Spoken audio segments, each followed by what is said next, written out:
The goblins have succeeded in raiding the dragon's treasure. So here we have the game Goblin Bargains, in which we are going to try and divvy up the treasure fairly, but not too fairly. So the game comes, as you see right here, with cards, our control die, charts for telling us how we're going to be swiping from each other, and 6 sets of RPG dice in their own bags with the clan logos on it for the goblin clans that we're going to be playing. We're only going to be playing 3 players for this example, so we're going to take these 3 out of the picture.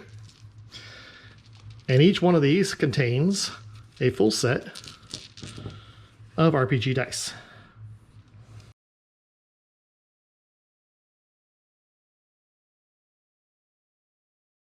We're going to be playing with 3 players, so we're going to take the chart that is for 3 players. We can put the other ones aside. These are double-sided, so there are actually 2 charts for 3 players, but we only need one of them for what we're doing today. We're going to set that aside as well. Each player will get 1 set of dice and 1 card. It doesn't matter what color dice they get, because most likely they're not going to really be keeping them. Everybody gets a card. As we begin, everybody will start with those dice, and the controlling player will roll the pip dice. That is the control dice that will tell us how we're going to be swiping. So everybody picks up their dice, and we roll all at the same time. First thing we do, the controlling player looks at the pip die, which is a 5. In this case, we're going to be swiping from anyone. And the way a swipe works is I will give you a die from my stash and take one from yours. It sounds like it's a voluntary swap, but it's really not. It's fair to me. It's not really stealing if I give you something in return. So let's say in this case, he has over here a 1 that I want to steal. I can give him anything I want in return. I can give him this 12-sided die and take that 8-sided die in return.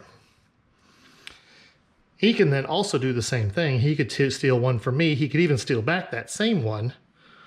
Or he can give me back that 1 to take something different. Actually, he's going to give me this one to take something different. But by stealing, he ends up getting this die.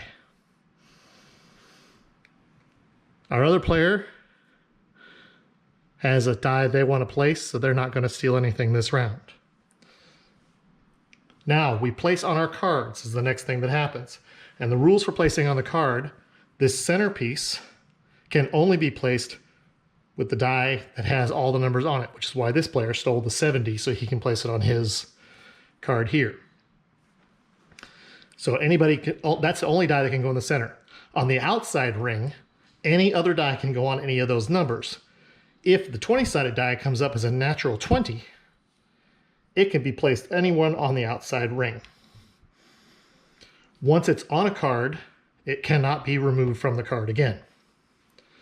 So now what happens? Everybody places their die.